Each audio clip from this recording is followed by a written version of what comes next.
Hey everyone, this is the Joyful Learner with your host, Richard Churchill. I'm in a new position this year at Clarenville Middle School, so I worked the last 4 years prior to this school year as a safe and inclusive schools itinerant for 28 schools in the Burin and Vista regions of Newfoundland and Labrador. And I'm so excited to be working this year at Clarenville Middle School as a school counselor. And that's where I'm recording our intro today here in my office. It's Saturday morning, currently 8:01 a.m. on October 22nd in our beautiful town here on the East Coast.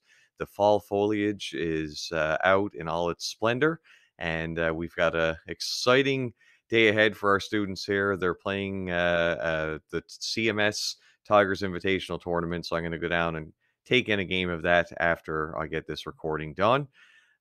So excited to continue my conversations with learners of all ages as I continue to deepen my understanding of what really helps create joyful learning. What's behind that? And I've been working on a theme throughout season one, and the conversations I'm having in my schools and with students and with educators, and really hoping that something else I'll be able to kind of dig into this year is some more blog writing and get back to that. However, there are some fantastic podcast episodes ahead. I managed to get several recordings done last spring. Time was just really kind of running short in the year, and it was tough to get them out to the audience. I thought I was going to be able to get a few more out, but here we are. So quick startup in September, and it's the middle of October, but I think it's a great time for us to be engaging in some of these conversations and reflecting on what makes learning joyful. I do want to provide a note that today's episode does contain some explicit language. It was established in the norms with my guest, so I want to ensure that you know that up front. And in being established, it was established that it was an important part for my guests to be their authentic self and telling their story. However, I'm pretty sure you're still going to enjoy this conversation, which really made me ponder how joyful learning is so deeply entwined with connection and hope. So, folks, I'm extremely excited to be launching the second season with one of the most riveting voices in writing about the education profession today, psychologist and author Dr. Jody Carrington. Dr. Carrington's first book, Kids These Days, emerged into education conversations around the globe as her ability to frame how children are connection seekers who need light up love, and how critical that is for establishing meaningful and impactful learning relationships between students and teachers, teachers and teachers, students and students, or any learners for that matter. She followed that book up with Teachers These Days, and at the time of today's podcast, she has a third book soon to be published, which is going to be titled Feeling Seen. I can't wait to read that and get my hands on it. So, folks, without further ado, this is Season 2, Episode 1 with Dr. Jody Carrington. She has a real connection to Newfoundland and Labrador, as you'll hear in her episode. She is Canadian, and I'm so excited to start off Season 2 with such a rich conversation. And again, my immense thanks to Dr. Jody Carrington for the time that she took to do this last spring, and as well to Marty, who helped us coordinate it. All right, everybody, this is The Joyful Learner, and here's the conversation with Dr. Jody Carrington.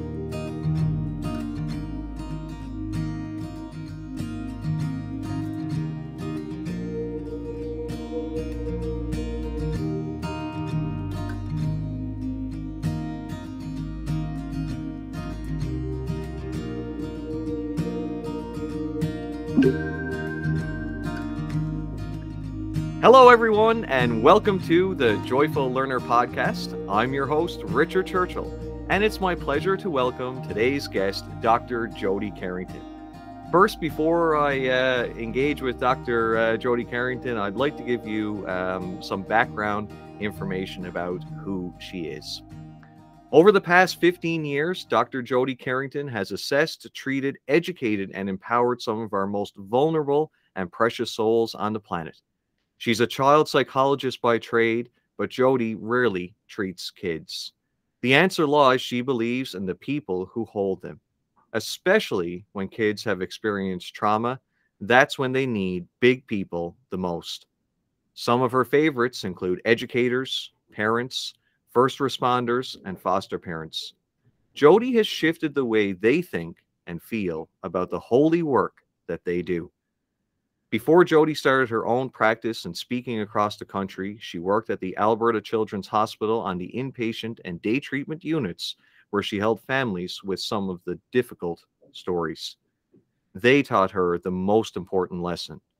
We are wired to do hard things. We can handle those hard things so much easier when we remember this. We are wired for connection. This all started when Jody received her Bachelor of Arts with distinction from the University of Alberta. She completed a year-long internship with the Royal Canadian Mounted Police during that time and worked alongside families struggling with chronic illness at the Ronald McDonald House. She received her master's degree in psychology at the University of Regina and completed her PhD there as well, before completing her residency over on the East Coast in Nova Scotia. Her first book, Kids These Days, A Game Plan for Reconnecting with Those We Teach, Lead, and Love, sold 20,000 copies in just 3 months. It is now on Amazon's bestsellers list. Her second book, Teachers These Days, Stories and Strategies for Reconnecting, was on Amazon's bestsellers list within the first 24 hours. Thank you so much for joining me today, Jody, and how are you doing? This morning out where you're to, it is midday here in Newfoundland and Labrador, but how's your morning going so far? Richard Churchill, I am so friggin' excited. I was like, get through the bio. My God, it takes forever to get through it. It's such an honor. Newfoundland has such a huge place in my heart. Two of my best friends on the planet grew up there. I tried to marry a couple of you. You're slippery little buggers. I couldn't get that done. I am so grateful to be sitting with you, and to speak about joy and Newfoundland together. Both of those things just make so much sense to me, and so I cannot wait to dive in. Fantastic. Well, it's for me, Jody, it's a real honor. I'm, I guess, in the process of recording for season 2, and just when I think about your work and everything that you stand for, I think you have so much value to bring to a conversation around joyful learning. So I can't wait to dig into it here today. Let's do it. Let's do it. Fantastic. So I guess just to give you a little bit of background, I've been working on a deep learning project since 2019. And essentially, at the heart of it was I found myself being very curious about what helps people feel joy when they're learning. And the quick backstory on that was I found myself on a beautiful, the Southwest River back in the summer of 2019, learning a new skill, which was salmon fishing. First foray into that sport. I've grew up trouting and things like that, but hadn't had a chance to try salmon angling until the summer of 2019. But it's not an easy thing to learn. And I think a lot of learning requires, us finding ourselves faced with challenges and struggles. So if we're just kind of in the comfort zone, I don't think much learning is happening. So I guess, I found myself feeling a lot of joy. I was trying to learn how to cast and tie different knots, and I was learning about salmon and, how they kind of migrate up the river for spawning and a whole host of things. And I guess when I was kind of returning from a morning of angling, I found myself thinking about, I wonder if we could see more joyful learning in our schools. And so since 2019, I've been kind of on a little bit of a learning journey about what's happening. So I guess where I want to start today, is to think about yourself as a learner. And if you were to tell me about a time that you found yourself so engaged in learning that you forgot about a clock on the wall or the clock on your phone in your pocket, you just time kind of evaporates because you're just so absorbed in learning. Uh, can you think of a time like that for yourself? I think as you were saying that, I was thinking like, it doesn't matter what it is we're learning. It so matters who we're doing it with Mm, 99% of the time. Okay. So when I think about some of the hardest lessons I've ever learned in my life, they became something that I didn't even mind doing because of the people who I was with. And right. I think that there's so much, we're wired for connection, you and me. Like if we Hmm. disconnect from infants, we die. Okay. And relationships still in this ironic twist end up being the hardest thing to connect to. So we Mm, need it the most, but they're the ones that can screw us up the most. So the most pain you and I have ever experienced typically is in relationship with another human being. The requirement to find joy and to heal is also within that same entity. So that mm, paradox is really freaking messes us up, you see, because we say, particularly the kids, lean into these relationships, be respectful, be kind, get excited about learning, but also we can lay the hammer down and crush your soul in the same moment, mm, right? Not right. in the same moment. So it's this idea of when we want to engage in the things that we love the most to do, it's like we tend to be the best at learning when we're surrounded by people who we want to spend time with. So Mm, regardless of the concept, it's like even I mean, somebody took me salmon fishing one time. Wayne Sullivan took me salmon fishing one time in Newfoundland, and I could give a rip. I did not. There was bugs. I didn't know how to cast. All the shit was going south. But you know what? I was so impressed with this person and how mm. smart he was and his skill and trying to teach me the things. And I enjoyed his company very much in that moment. That I was like, this is phenomenal. Yeah. Yeah, gotcha. And I can even be doing the things that I love. So I played hockey my whole life. And I Right. remember some of the teams that I enjoyed very much being a part of and some of the teams that I hated. And so we were a phenomenal team in one particular year, but I had no desire to show up for practice or to do the things because I wasn't a huge fan of the people I was playing with because of the relationships that were a part of it. And my Right. skill wasn't big. It wasn't my best season because of that. Now, other times when we played with so think about like Grand Falls, Windsor, level C, tier 677. You're not going to go anywhere. I had a team like that. They were called the Daysland Spitfires. Best season Hmm. of my career. Want to know why? We Why? won provincial championships, spray painted golden puck that I still covet, keep up on me wall. Do you understand? And it was about the group of people I was with. That is Right. where the joy happened the most. And so I would say for me, right now in this season, I feel so lucky. We were talking about this before we went on air today, is that it is so much about who you sit with because the conversation is different. And if joy is sort of created in the small mundane moments of, I was just telling you, I have a draft of a book due by the end of today. And Hmm. it is like this team that I get to sit within this season that we're sort of creating as we navigate this new platform and speaking around the world and doing these cool stuff. It is the team I get to show up every day with that makes it Right. all worth it. And it's not every day. Like I am I think this book in this moment I can't remember if we're allowed to swear here or not, but I You go for it. You have to be you. this there's so much other time. This book is shit. I don't know what I'm gonna do. It's done at the end of the day. I didn't sleep for 3 days. I said goodbye to my kids today as they went off to school, and I was like, oh my god, I'm failing them because I can't even get my kids to school this morning. But it's who I sit with that there's so much joy still in this moment. There's no place else I'd rather be. Right. Mm, So I think we have this big misunderstanding that joy should be this blissfully happy. We're just fucking loving everything about this life. But really, it's like who we sit with in those moments, in the hardest times. That is, there's still those components where you can laugh your ass off because we're like, okay, report cards are due. I'm not even sure the first names of any of the children in my class. In fact, half of them I don't even like. And still, we get to sit down and be like, okay, we're changing the world by virtue of showing up for these babies. And absolutely. can you still find joy in those moments? So, in that long-winded answer, Richard, I feel like the answer is not necessarily about what we do or what I've done. It is who I've sat with in even some of the most difficult moments. If I can still find pieces of joy, I know I'm in the right spot. Jody, as I was listening to you there, and I guess I was kind of finding myself thinking about, like, I think you have a skill too in knowing those like simple gestures, but that have a profound impact for developing connection. And I guess I found myself kind of remembering a passage from Kids These Days when you write about a teacher that had just experienced a devastating loss and a lot of grief, and you called them up and showed up with coffee.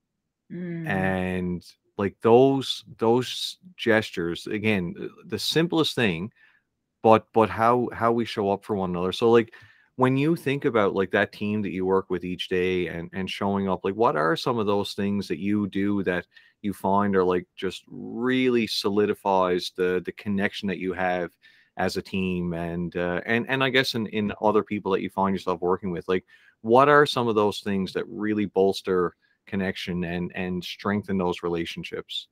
Okay, so two things.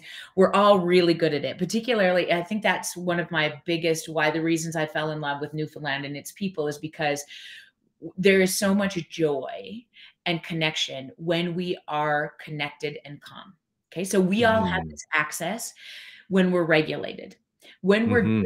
dysregulated and we're losing our friggin' minds, we lose access to joy. Okay. Mm, So when we're most interesting. filled up, when we feel appreciated, acknowledged, even if you got a classroom full of 40 kids, very little resources, and 16 of them are in IPPs, if you feel like you are connected and appreciated and acknowledged, if you got a staff that keep coming in to say, Rich, we got this. Do you need anything? But I brought you a coffee. We got this. This kid, oh my God, this kid's hanging off the rails. No problem. We got him. I got him. And your custodian and your librarian is like, I'm so grateful. I cannot tell you how many lives we're changing here today. You say, put me in, coach. Like I got it no matter what. Right. Mm, absolutely. And it's like so much of the time, I think we start to lose our joy when we lose sight of the fact that it's not anybody else's job to do this for us, that we are all responsible for how we show up to a team meeting. When you're the guy passing notes or rolling your eyes at the staff meeting, get out, get the fuck out, because you deserve better than that. I want you to show up with your whole heart when you're like, okay, I can make such a significant difference in this moment. And it is actually like, I truly believe we were just talking about the war that is Mm-hmm. very quickly brewing overseas, how many dysregulated hearts there are in this moment right now. For sure. And we're surrounded by, I mean, we've just navigated 3 years, ongoing 3 years of a global pandemic. And so as a Mm-hmm. globe, for the first time in our lifetime, you and me, we are surrounded by more and more dysregulation now than we've ever seen in education, in the world of mental health. And I can tell you this is true because divorce rates have increased in this country by 33% since the start of the pandemic. Child Wow. maltreatment numbers have never been this high, as is domestic violence. So I will tell you that as a globe, in this country in particular, it is indicative, the numbers are indicative of the fact that we have never been this dysregulated. And so where that's going to play out the quickest is in our classrooms. Because if you think that, you think about trying to teach a kid who's going through divorce, try to teach a kid who has, just watched mom get beat up, try to, and then we got a group of teachers and educators that are overwhelmed too. For And sure. finding the joy is going to be so difficult because when we're regulated, we have access to it. When we're Mm-hmm. dysregulated, we don't. And we would say more and more, we're looking for people who can just bring the joy. Because, I often think about this quote. It hangs over my shoulder in my office, in my big office. It says this by Ram Dass. He's a dead guy who was like a yogi and a philosopher. He said this: "We are all just here walking each other home." Mm.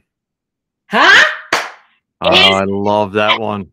Oh man! And on my best day as an educator, as a psychologist, as a parent, as a hockey coach, all I want you to do is give me the best you got on any given day, and you got to know it's enough because we're just walking each other home. And this is no senior leader's job. No superintendent is that good. No premier, no prime minister, no super leader is going to just say, okay, here's the 10 things we need to do. What matters so much in this dysregulated time is that you and I need to just do the next best right kind thing. and know that our joy bringing ability is as simple as waving like you're drunk at a stop sign every day on your way into school. Okay, do not underestimate your power. That when you walk, you drive into the parking lot of Corner Brook tomorrow at the high school, and you're waving, huh? You're That's waving, right. you're Yeah. giving everybody the thing, and people are like, "What's going on, Mr. Churchill? Is he high?"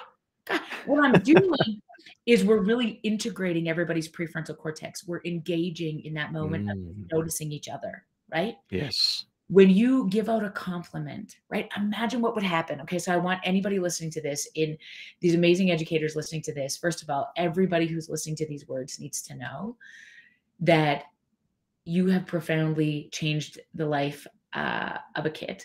You may have even saved many of them that you have no idea. Not just changed the trajectory, you saved them just by showing up in this profession. Okay. That's right. And you can imagine what would happen to your heart if you walked out into the parking lot tomorrow and your car is the last one there. It typically is, because you give your heart and soul to these kids and families, even though their life sucking cailloux, 99% of them. And you get out to the car and there's a note tucked under your windshield wiper, and it's directed specifically to you. It says Richard, or, Helen or Tracy or Jen, whatever your name is. It says, I just need you to know I'm so grateful for you. I see how Mhm. much you give to these kids and families. And you're an inspiration. I hope you have a good night. What happens in that moment when you are acknowledged, when you are genuinely acknowledged, what happens is we rise. Every single Mhm. and our indigenous peoples have been trying to teach us this for years. When you are acknowledged genuinely, you rise. Not this like, thank you for your service. We're in this together. This great big grand email that comes to everyone. No, it's when we step in face to face, not looking away in the moments when things are hard. And it is a superpower that each of us have, that I think if we gave it away just one more time in the run of a day, our communities would be better. Our kids would be healthier. Our staffs would be more connected. And we would, even in the shit show that is, still mid-COVID, brink of Yep. wars, feeling mental health overwhelm, all of the things. I say this often, Richard, I am so grateful to be alive in this season, as overwhelmed and as exhausted as I am today in this very moment. Yes. I'm so grateful to be alive, because I got to tell you why. The bar is so fucking low. The Mhm. bar is so low. You buy coffee for the fella at the Tim Hortons behind you, and they want to give you the Order of Canada. They're like, thank you. If you say to somebody at the hockey rink tomorrow, I got to tell you, Rich, I don't know what you're doing, buddy, but your son is amazing. I just think he's awesome. I'm so glad he's friends with my kids. Do you know what happens in that moment? You want to make out with that guy. You're like, thank you. Because we all just want to be seen. And in this Absolutely. moment, don't ever underestimate the biggest joy starter is looking and seeing your fellow human being, because we are so empty in this season that just giving it away a little bit is actually what is fuel for your soul. I agree with that so much. And I've been the benefactor on both sides. And like when you reference like that acknowledgement, and when we're acknowledged and we feel valued for being human beings, we feel a great sense of dignity, like we do rise. And I think that's been, I guess, a little bit of a danger, is like we've spent a lot of time isolated and disconnected, so we're missing that acknowledgement. But think about just those practical little things, like leaving a note. And I've heard little tricklings of this. So a colleague of mine, one of the things that they did during the pandemic was, each day they started off, and the very first thing they did was they wrote a personal email to someone in one of their schools, just to say, hey, how's it going? Want to drop you a line, say, how's everything going? And some of the responses they got back were, just, oh, everything's going great, thanks for thinking of me, but also got back some real, like, stories of connection, a lot of emotion, and it was holding place and space for one another. So I really think, like, Jody, like, that's huge. Oh, And like you said, the bar is low, like, in terms of like what we need to feel that acknowledgement and value. It is simple acts of kindness, but they have such an impact. Hey. Oh, and you know what? I think people say to me, I feel so exhausted when now you want me to be nice to people too. Like, when exactly can I add that onto my plate? And I think like honestly, like, really take the pressure off. Give yourself so much grace. I think if I were to consider where I was going to make my biggest investment, if I only have, say, 35% left in the tank today, my Mm, biggest investment happens in with the people I wake up with. yeah, So, 100%. so here's the three levels, right? People I wake up with, the people I work with, and then the kids and families I serve, in that order. We often get caught up in this idea that, we have to, it's the kids, it's the kids. In every institution of education, there's this mantra that we're here for the kids. No! Because if you're not okay, those kids you serve don't stand a chance. Mm, If I were to change the institution of education, and here's my sort of big goal before I die, is to really shift the focus, not on the kids we serve, but on the people doing the serving. They are the holy workers. And if we want to think about switching investments of resources and time and money, I would pour everything I have into educators, because they are critically some of the most important people. You spend more waking hours with our kids than their primary caregivers do. And if you're not okay, these babies don't stand a chance, right? If we do not put resources into ensuring that, you cannot learn the greatest literacy and numeracy if you're emotionally dysregulated. So if we mhm. pour more money into curriculum or Chromebooks, or everybody's got a friggin' whiteboard where shit flies out of it, all this stuff, that's awesome. But when I've asked educators, administrators, what do you do for your people? Or how do you feel filled up? Many times, educators said to me, well, like, we have potlucks. Like, nothing says you matter like bring your own food. What Mm, what happens when we genuinely start to lean into each other? When we sort of encourage administrators or principals or EAs to go out into the bus driver lane, for bus drivers to stop by head office and say, and I just feel so grateful to work for you. Because here's right. what I love about this division. What it does is relationship knows no hierarchy. Mm, It knows no hierarchy, and it is our greatest soul-filling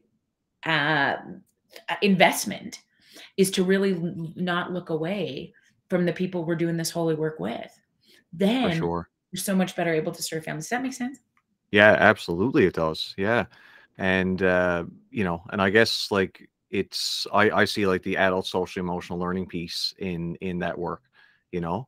And I think about, we're no different than the students that we work with. Like if our lid is flipped, because I know you like to Yes, reference Dan Siegel in your work, always. uh we don't show up and we can't be our best version of ourselves. We can't light up at the door when the children walk in if we're not feeling regulated, if we don't have our calm, if we're not feeling valued, if we're not acknowledged, we're not rising, we're sinking. And I hear that, Jody, for sure. And I think uh it's something that I'm finding. I've just started teachers these days, but I think that's something that you've captured in that book is how we need to ensure that our educators are held and that they have what they need so that we can show up and be the best version for the students that we serve, for sure. Yeah, and I think so much of the time where we get caught up then is we engage in, like, sort of self-care descriptors, right? So, like, okay, so go for a walk, drink more water, do your things, which I think is kind of bullshit, because I think what self-care is really so much about three things for me. Staying connected to your people, right? Like, Mhm. where are you getting filled up? And so we know without a doubt, drinking more water, going for runs, getting exercise, all those things like that, the data is phenomenal on those things. Yeah. But I can't do those things if I don't feel like I matter. Ah, So my first stop in self-care is really about, where am I getting my acknowledgement from? Where interesting. am I really connected? I'm most sort of interested in doing all those other things, but I would say reconnecting to your people and your breath and your why are the three things that really keep me going. So I'll tell you those real quick. So my people, I really want you to think about, in this moment, how many times you've sort of really honest to goodness looked at the people you love in the last 48 hours, because we look all the time, but we don't see. Mm, So just a little sort of activity, or like a little suggestion I do right all the time, is I think, like, just take your phone out at some point today and send a text message to one of your people. And they're a tight group, right? Like, if you need a bra or makeup, or like you need to speak, like, they're not your people. Like, I want you to think about, who know you without a title, and send them a text message. So your best friend, your partner, you send them a message that just says something like this: I don't know if I tell you this enough, but you matter to me. Mhm. And see what happens. Okay. Yeah. Generally, they're going to be suspicious. My husband always texts back, like, what'd you buy? Because the people we love most are suspicious when we're kind, right? But it typically means that, they need it. We never outgrow this. We always need to know that we matter. And so when you start to refuel some of those resources that you have, it comes back sort of 50-fold. Okay. So reconnecting to your people, also your breath. I was thinking about this morning before I got out of bed. I was like going through the list of 27 things that need to be accomplished before midnight tonight. And I mean, this book is due. I have to get back to a lawyer on a complaint. I have to I have to pack. I don't have a COVID test. I fly to Seattle tomorrow. I love, like my chill. Oh yeah, I have 3 kids. Somebody's got hockey practice tonight. Oh, and I'm married. I'm trying to keep that shit to get like, Yeah. Jesus. Holy smokes. Right. And so what Yeah. happens is shoulders end up around our earlobes. And how many times are we wearing like this? Huh? So even before I put my feet on the floor this morning, cortisol was through the roof. Mm. Oxytocin and dopamine were not even, on the planet. And my husband said, good morning. And I was like, what? He's like, I just said work. I was like, holy shit. Okay. Dial it back. And it's like, okay, drop your shoulders. And even if for 20 seconds, right? Put that breath in your belly, wiggle your toes, drop your jaw, right? Mm. How do we really, and you and I were talking about this before we even started, right? How do we recognize that all of those things in the great big picture of things don't matter? We are not in this moment, navigating bomb shelters. We're not in this moment 100%. figuring out. So, it's not about sort of like realizing, leaning into your things really matters, but it's also this moment of how do I get my body just in a little bit of reprieve a couple of times, 3, 4, 5 times a day. And I have That's to right. dropping your shoulders. Mm. Right? It's this little reminder that I'm dropping my shoulders as you I say can that, see it. Jody. Good work. Good work. It's like so much of that, just that reminder, that consciousness, because we disconnect our body from our head so much, because we stay so much up here in our heads, Mm. really just wiggling those toes, letting your gut out, being like, okay, putting those things back into that place for the moment is often a practice, like mindfulness or spirituality is. If we're not good at this, we would much rather spend, in this place of in the melancholiness of Newfoundland is something I really appreciate sometimes, because if you're raised by a fisherman or like a farmer, you're never really optimistic about life. You're never like, this is going to be the best day. Like, I feel like we should just buy the dually, Ethel. Like, I feel like this is going to be the time. Like, we're often like, wait for it. Somebody's going to die. Okay. Don't get too cocky. Mm-hmm. And I think it's this constant, like, sort of necessary need to be like, okay, I need to give myself, my body, the reprieve so that at the end of the day, I have something to give to the people that matter the most. So it's that conscious effort of dropping our shoulders. And then the third thing is really so related to what's the bigger picture here. And Susan David is a psychologist I really appreciate. Simon Sinek talked about finding your why. Susan David talks about walking your why. Ooh, I like that. Right? How do we show Yeah. up? You can know the plan, but like, are you playing the big cards, in the quiet moments? Are you really standing by what you believe to be true? When you're having a beer around, the fire pit, are you still maintaining this idea that, I want to work on being not being a racist. I really want to have hard conversations, not just when it's good for people, but when I actually have to dig in because my kids are watching, or I'm like, where's my integrity? Why am I doing what I do? And do I walk it?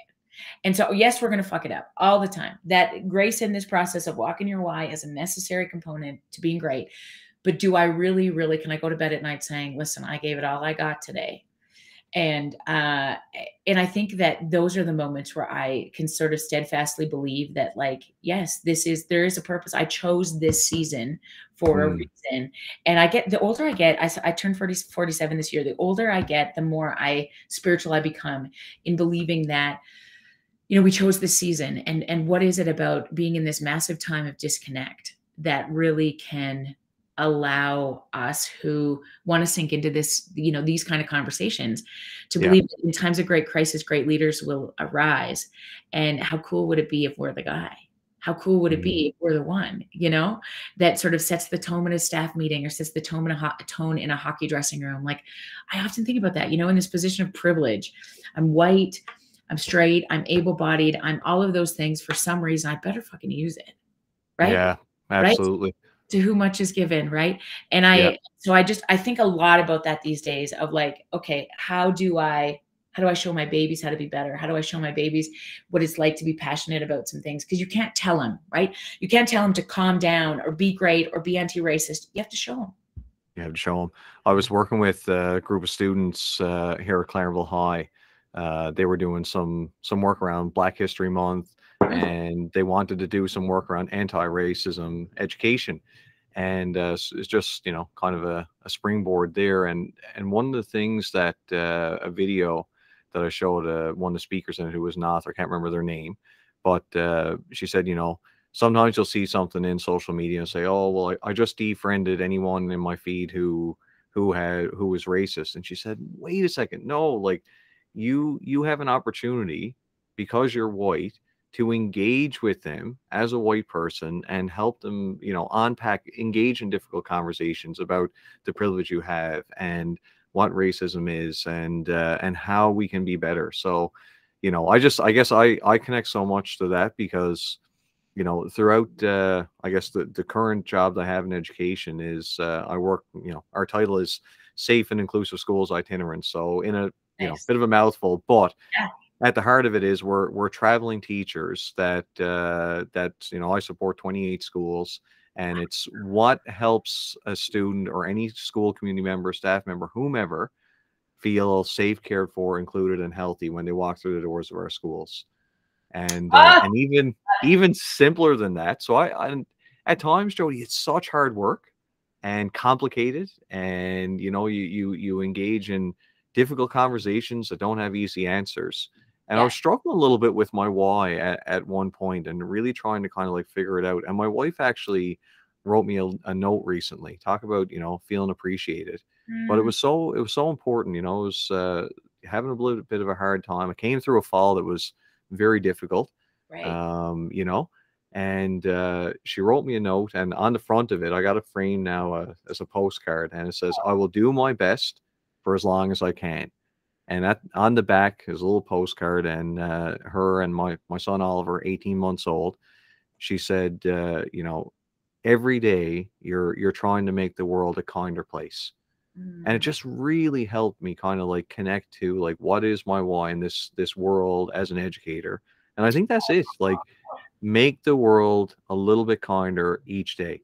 And some days you hit home runs, other days you don't get a single hit and you strike out you and want to throw punch. you feel it. Well, Yep. and I love that. So, what is that? Is such a perfect example of your people, right? Like, Hmm. we talked about your people, your breath, and your why, and it's like when you get those messages, I hope that we understand how critically important they are and how she understands. And oftentimes it isn't like we have no idea our impact. And it's like as educators, some of my favorite stories are when students come back to you years later, where Yes. they see you in the grocery store and you're like, what the fuck's your name again? Jacob, and they're like, Mr. Churchill. I wanted to, and you're like, oh my, and listen, I am 47. It happens to me. When I go back to Viking, Alberta, Canada, and I'm in the presence of Mrs. Nordstrom or Mrs. Sarah Finchin, and I have my 3 kids and my husband, I turn into the 16-year-old. I'm like, hi, I'm like, so like you are woven into the tapestries, and it's so often the ones who you've inspired the most have not the capacity to tell you. So Mm, who are you sitting with? If it's your partner, what a gift. If it is your colleague, lean in. Do not forget to tell them how much they matter. If it's the secretary, if it's the custodian, never ever ever underestimate your power of those little notes. It doesn't need to cost anything, right? And I say definitely not. to administrators, it doesn't need to cost you anything. It's like high chews and a note changes the whole day, right? Knowing the Absolutely. coffee order. We talk about this in teachers these days. Get the coffee order of everybody on your staff. It doesn't mean you're not going to, invest in it. But when I know, Mr. Churchill's having a tough day, I'm going to look it up. Okay, it's a, double dark roast from Tim Hortons. I'm going to just put that on your desk in the morning and just say something like, I saw that kid beat the shit out of you yesterday. Need to know you're inspiring me, right? Huge.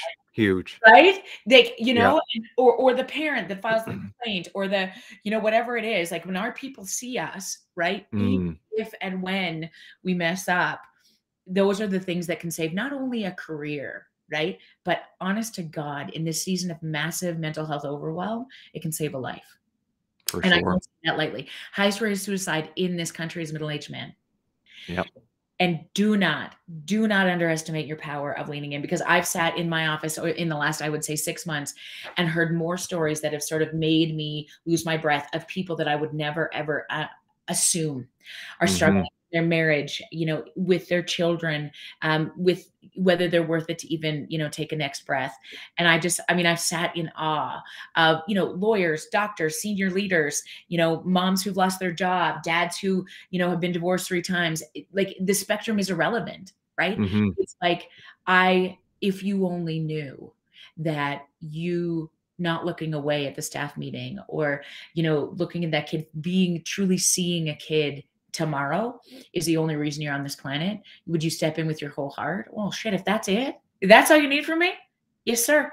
Then let's go. Start with that, right? You That's know? it. In fact, end Yep. with that. If that's all you got, that's all we need. Absolutely. Absolutely. Yeah, light up crazy, Yeah. show up, make someone feel belonging, create that connection, and we start getting back to the joy in learning, right? It's and that's is it's interesting how it's come kind of like full circle, right? Yeah. So it kind of segues, I guess. So like I said, I've just started reading Teachers These Days. Like already my heart is full. Oh, It's oh, but it's a book that I like. I don't want to rush through because I want to savor the words. I want to sit and spend time with reflecting about what I'm reading and thinking about my practice. But I really think, Jody, it's the kind of book that so many teachers need, like right now. And you use the phrase "in this season." I think it's such a great way of thinking about it, because seasons change.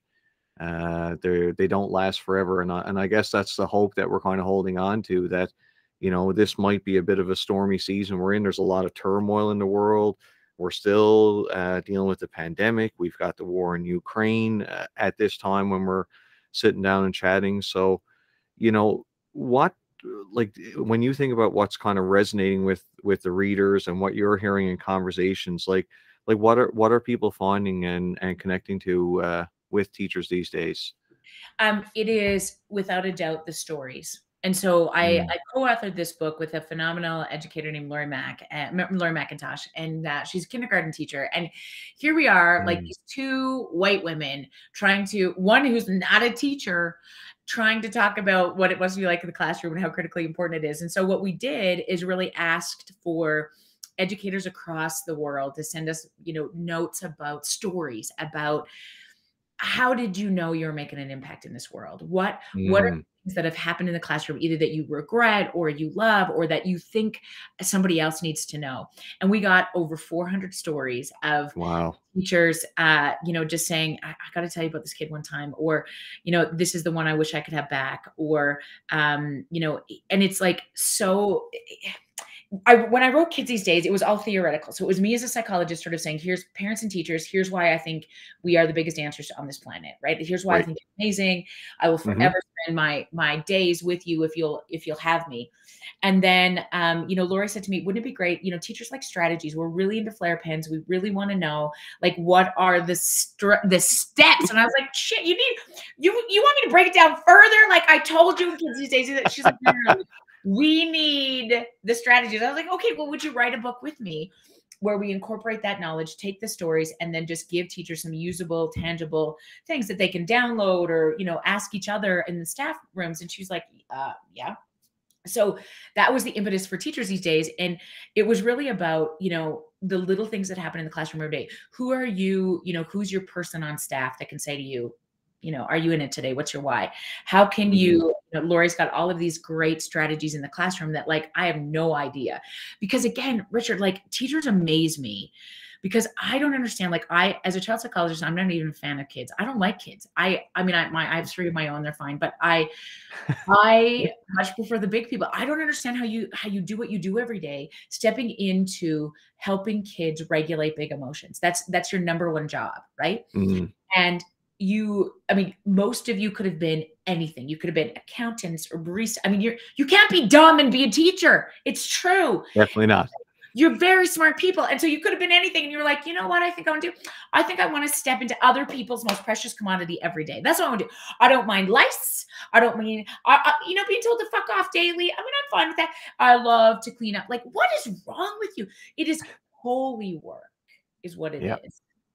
And when we look after you, when we have a place where you can land, and that's really sort of Lori's platform, my platform. And I think, your development of this podcast, which is why I was so grateful that you asked me to be on it, is when you forget your why, which you will. This is the point. You never arrive. I never arrive at believing I'm exactly where I need to be. I forget this shit every day. I wake up in a place of like, what is the point? I don't even like my team. I don't even like kids. I certainly don't like my husband. How do I get back to that place of remembering why I do what I do? Because I think we often look at curated Instagram posts of teachers where like they got all the shit flying, like they got all the matching shit. And you're like, oh my God, they love the kids. No, they don't. They don't either.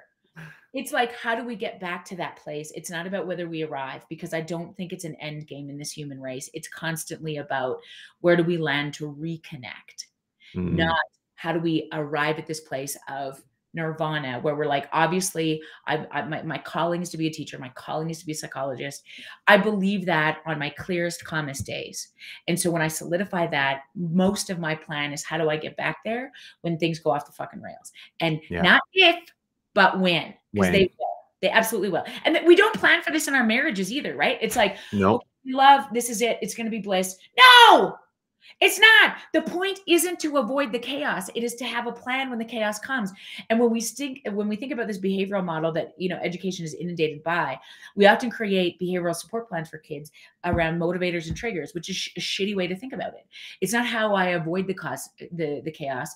What is the plan when it happens? When this starts to lose their mind, how am I going to walk them home? Who do I Yep. got in the village that can walk this baby home? Because that is where his biggest lesson is going to be. When I don't give up on you, when I don't look away when you're at your messiest. Absolutely. And I guess like just little things that I've been kind of like trying to incorporate. So we talked about the breath, and I read an article around Thich Nhat Hanh, and one of the things Oh, that he said that he liked to do with like kind of connecting to the breath was to actually say, as you're breathing in, this is my in breath. And then as you exhale, this is my out breath. It's been mhm. so phenomenal for me in those moments, particularly when I don't feel present. And because like the internal dialogue, going through a list of things to do, rehashing, if my wife and I are missing communication, or we're walking on eggshells with one another because there's hard decisions that need to be made, and all of these things, it's connecting back to the breath. So this is my in breath, this is my out breath. And then, having that toolbox of things for when the wheels fall off the wagon, Yeah, because like you said, it's not if, it's when it happens. And I think that's critical. yeah, And so I really appreciate what you shared there, and I think some of those strategies are so important. And you know when I think back to I guess each day, when I wake up, and my people, I had a principal one time who gave me a really great piece of advice. My son is Oliver, like I said, 18 months old. And she said, Richard, like, education's a lot of giving of yourself. But she said, I just want you to remember this. She said, if you're juggling, and then sometimes you got three balls in the air, sometimes it's five, six, whatever. But she said, one of the balls that's always in the air is glass, and that's your family. And you never let that one drop. The rest of them, they uh, fall, they crack, whatever happens, happens. But the family is glass, and you hey, never let that drop, right? I'm And in. that's huge. And it connects back to what you said. You start with your people, the people you work with, and then the people that you serve, and in that order. It's so important, right? Yeah, Yeah. 100%. So right now, you got a lot of things that are happening. Like you said, you got deadlines you're meeting, you're hitting a plane. What, I guess, what's something that is kind of bringing you some joy these days, though, amidst everything. What are some of the things that are bringing you some joy in your life, Jody? All of it. And I think that's the point, is that like it is the people that bring me the most joy. And Hmm. so my kids, I got it so right with the first one. He's 11, that Jesus thought I deserved twins. So I got a couple of them at 38. And in real life, when we get to meet, you'll see I'm 5 foot frigal on a Ukrainian chassis. So when you set a couple of twins in this body, she's never coming back. So I'm grateful for those little life suckers every single day. And they're sad. They're at such a cool age that like I have never ever been more dysregulated by any human than the three I made. And I also they are the funnest to sink into, and they challenge me the most. And I think, Aaron and I talk a lot about this, navigating our marriage, our kids, as we sort of do this work. It's like all of this doesn't matter if what you teach at home doesn't sort Right. of reflect what you do. And it's Yeah. this balance of then not having the guilt when I say to these babies, like this week, I'm gone for 4 sleeps. This is what we're doing. Nobody else's mom does this. And it's like, it's how appreciating, I think, the joy that's in that process of, not always getting it right, that it's, you're going to disappoint your kids, you're going to disappoint your spouse, you're going to, but that's the point of, how we navigate that and how can we bring it Mm, back. So I think, for me, that's the biggest issue. The other thing that I really love right now, and it has to be done on purpose, is who do you sit with? Because the conversation is always different. And I am always ensuring that I'm surrounded by funny people. I am always, a sense of humor on this team of mine is really critical. yeah. And I can judge. I mean, I have to say this. I think we wrote about this as teachers these days, but my favorite thing to do is when I get a tour of a school to listen to how much belly laughs there are, right? Interesting. How many times, in the staff room, are people just eating lunch in their classrooms? Are they saying, fuck it, I'm not coming to the staff room? That's usually a number one indicator that we're missing some stuff. So Hmm.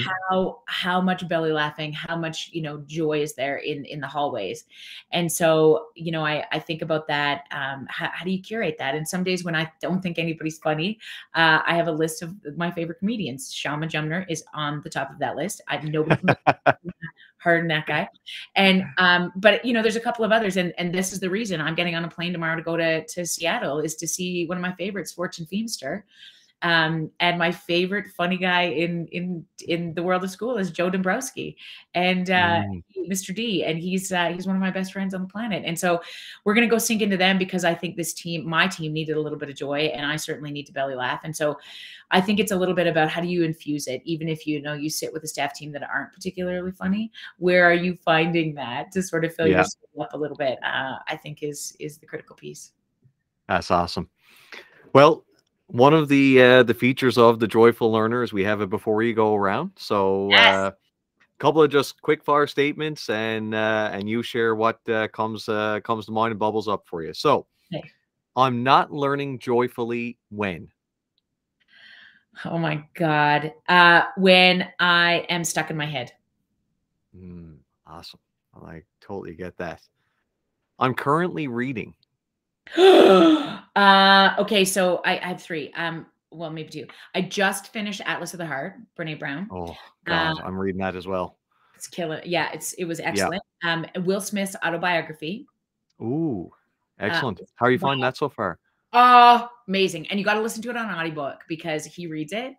Ah, yeah. Just changed my life. So those are my top two, I think, that I have on the go right now. Awesome. Awesome.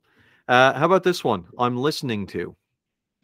Uh, Dax Shepard, Armchair Expert, Mm, and Dare to Lead, Brene Brown.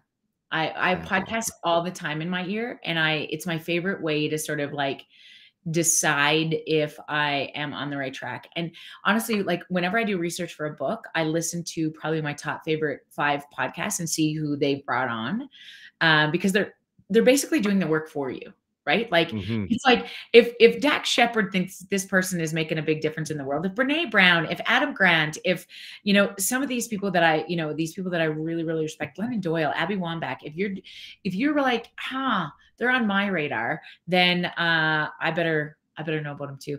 And I think it's like where I've learned about some of the best influencers, like Susan David, who I talked about, or, Kessler's written a book around grief, called Meaning, that just like, oh my God, I don't know if I would have discovered on my own had I Hmm. not sort of paid attention to, other big players in the world that are like, hey, this person really had an impact on me. So there's some quote, about people who read often or listen often really become, the most connected in their world. And I really take that to heart. Like, it's like, Mm. just when I think I know it all, I listen to somebody else and I'm like, holy shit, I never even considered that. And so I think it's like so much about setting into the work that, everybody else is, and we're all just trying to figure it out. I mean, none of this stuff is like Yep. rocket sciencey. It's like, No.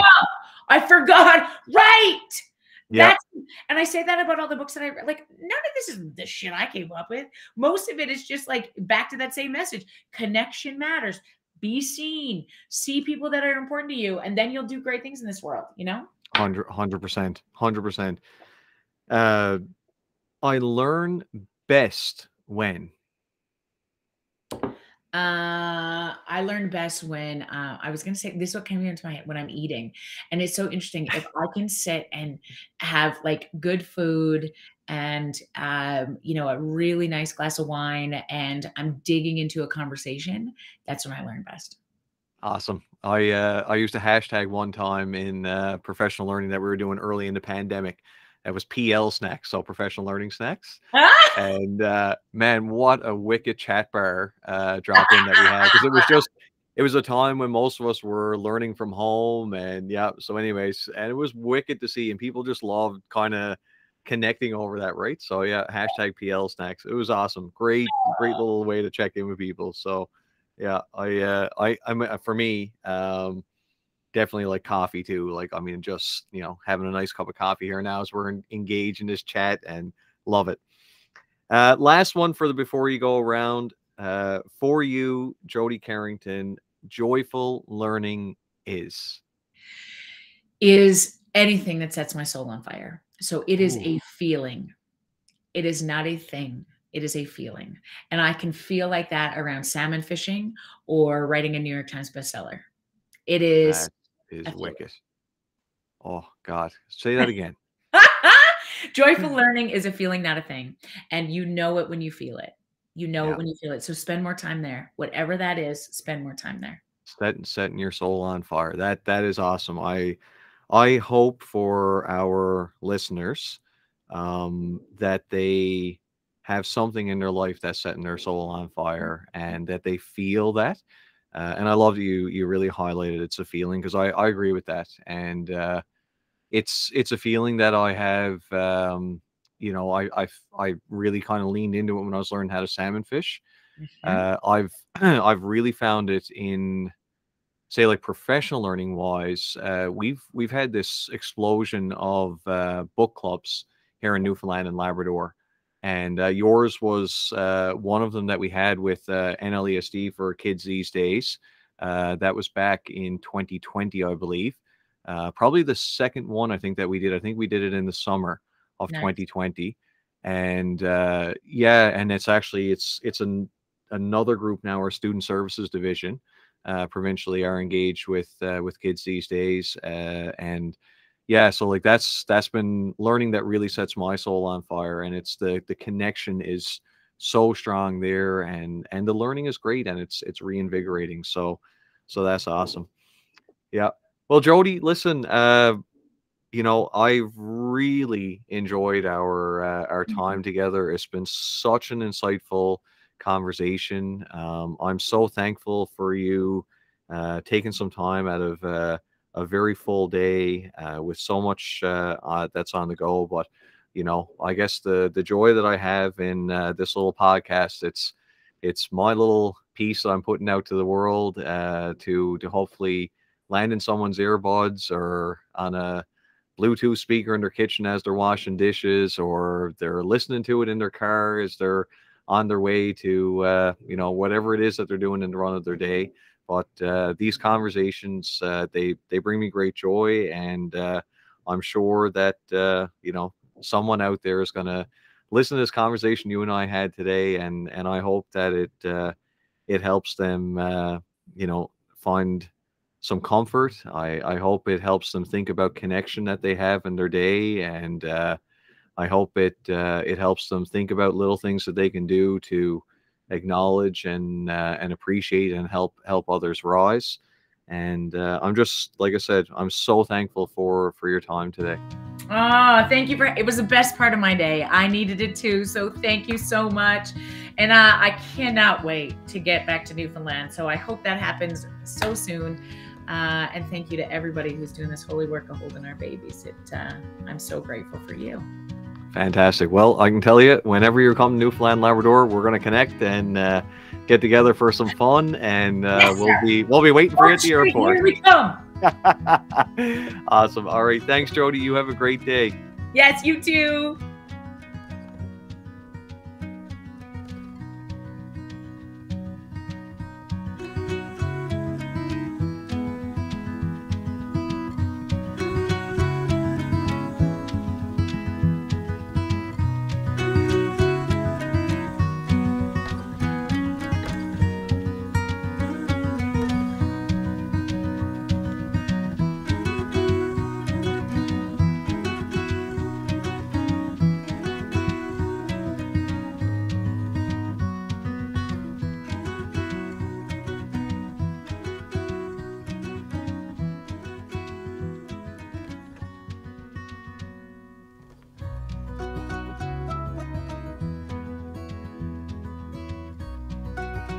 The Joyful Learner podcast is supported by Stephen Hurley of voiceedradio.ca.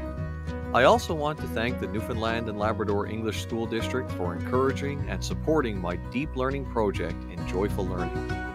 I can be followed on Twitter and Instagram via the handle @MrChurchillNL. You can connect with me via email by writing richardchurchill@nlesd.ca. Check out my website to learn more about my work or to express interest in sharing your story of joyful learning by visiting richardchurchill.ca. Thanks for listening, and I hope this podcast helps you discover that what we learn with joy, we never forget. See you next time.